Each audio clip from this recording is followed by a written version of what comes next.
For the next talk, we now welcome Jose Guerreiro. He's going to talk about an African maritime integrated policy, blue growth, and a new ocean governance. The stage is yours. Thank you very much. I hope you can see my screen. Is everything okay? Okay, just a short presentation of myself. I used to be a marine biologist. I work now in marine governance and environmental governance. I'm a professor at the Faculty of Science at Lisbon, and I've been working in the region since 1991. And the idea is just to pick up in the words of the last speaker, and particularly to show how Africa has embraced the idea of blue growth and blue economy in the past years. But first, the questions that we must raise. And the first question is, why are we talking now about blue growth, blue economy, maritime spatial planning, ocean governance? What really triggered this movement at the global scale? Which transformations brought to the governance model? And how did Africa embrace this challenge? A little bit of history, just to remember people, the day ocean governance changed.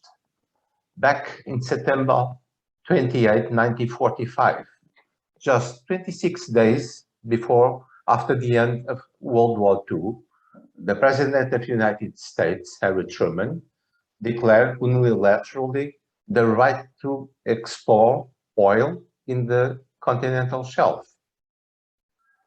This is not just a single declaration. This is for the first time a third use being introduced at the maritime space, besides fishing and shipping, which were the traditional uses.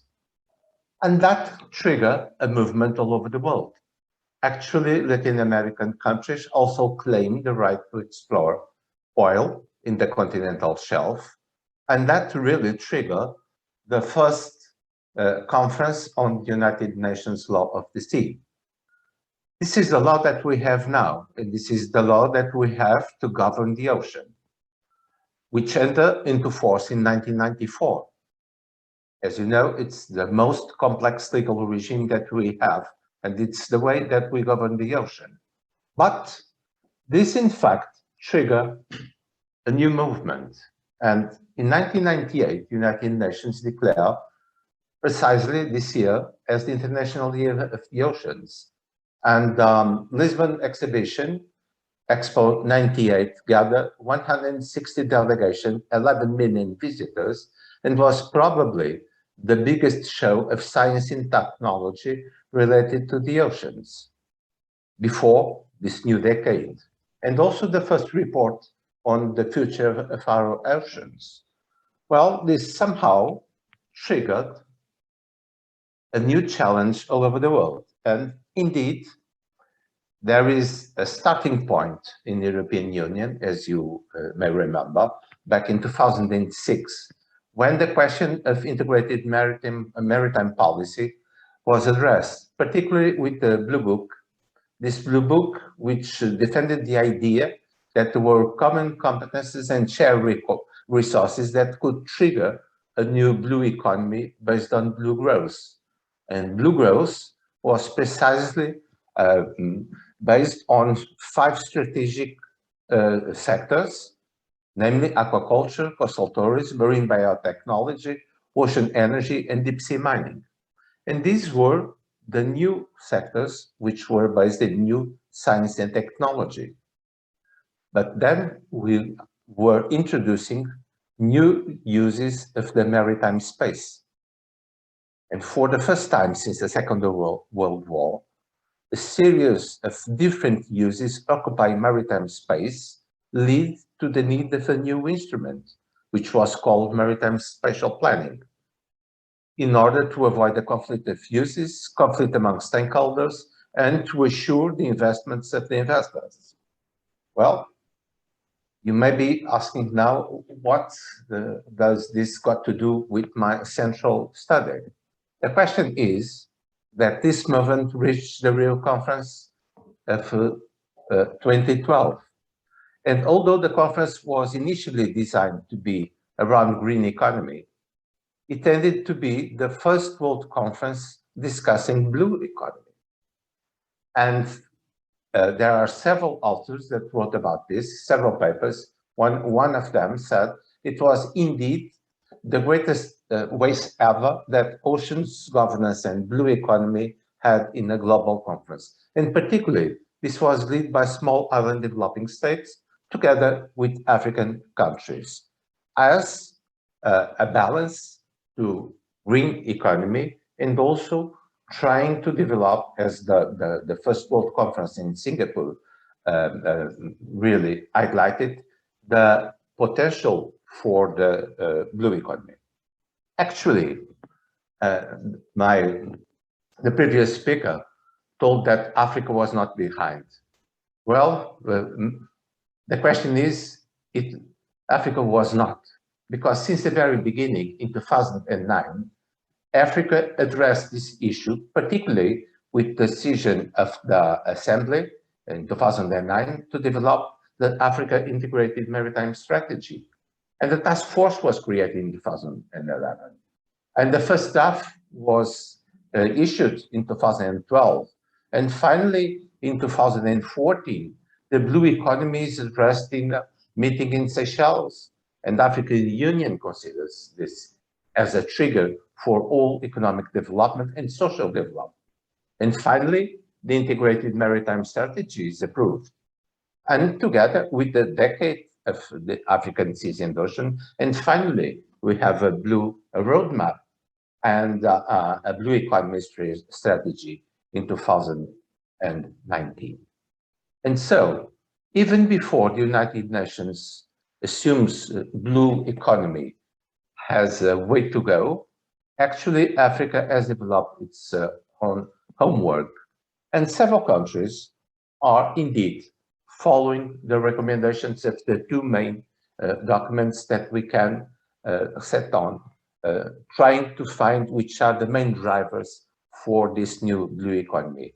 On one hand, the Africa Integrated Maritime Strategy 2050, with several challenges, particularly to establish a combined exclusive maritime zone of Africa, but also the question of improving integrated coastal zone management, but above all, defining quite clearly which are the 5 strategic sectors for blue economy in Africa: fisheries, aquaculture, shipping, transportation, sustainable energy, environmental sustainability, and governance.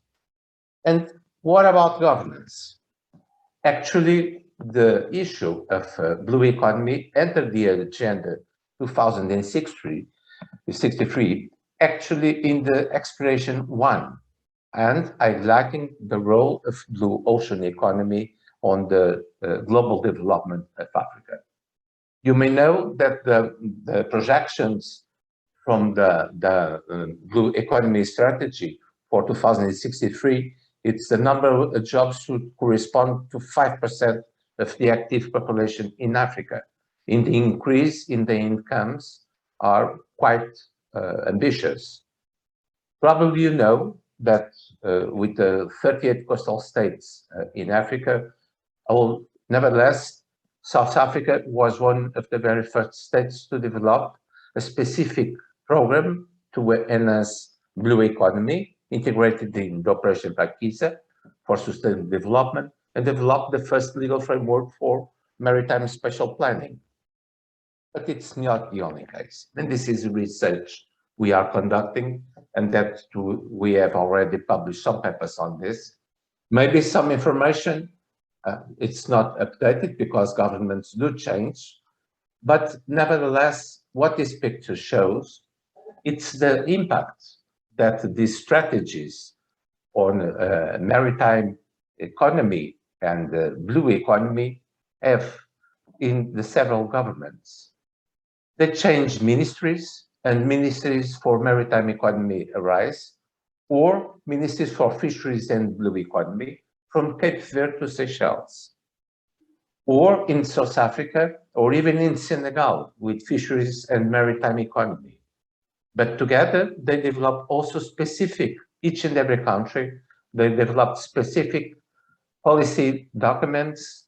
They develop, again, new agencies for maritime economy, and maritime spatial planning is also being developed as pilot projects or already as legal instruments going on in several countries. So this is a movement crossing from West to East Africa, and particularly in coastal states and small island developing states. What lessons to learn? The first one, it's for the very first time in the history of mankind, we are exploring the oceans at 4 levels: at the surface, at the column of the water, at the seabed, and the subsoil of the ocean with new technologies. And this is probably the biggest revolution since 1945. But again, my point is, and I work on governance, that sometimes we forget that we have impacts on the 3 levels of governance. Impacts on the government structures, creating new ministries dedicated to the sea or to blue economy. We had to create new institutional frameworks. Being Director General for Maritime Affairs or more maritime economy or maritime policy, these are all real examples, existing examples. And moreover, we had to develop new policy instruments, from integrated maritime strategies to blue growth strategies, or even the legal framework with the law on the management of maritime space in Mozambique, for example, or the MSP Act in South Africa. So what triggered? Answer the first question. What triggered all of this? We had science and technology to introduce new uses in maritime space. These new uses and this new science and technology get us a sea of opportunities through blue economy. But that blue economy lead to design of new economic vectors and required integrated maritime policy. And maritime space governance and planning change with those drivers. And finally, governments had to adapt their policies, structures, institutional frameworks to this new movement. But we do have challenges ahead. We have the challenge of the ocean science for sustainable development this decade to assure the sustainability of economic exploration of the oceans, the ecosystem approach of management of maritime space, the monitoring of this maritime space, and above all, the special planning of abyssal funds and the expansion of marine protected areas to the areas beyond national jurisdiction, as several of us define. I do thank you, and I hope to see you in Lisbon and the World Conference on Oceans next June 22. Thank you very much. Thank you, Jose. That was a really nice talk showing us all the ways we have to improve policy making.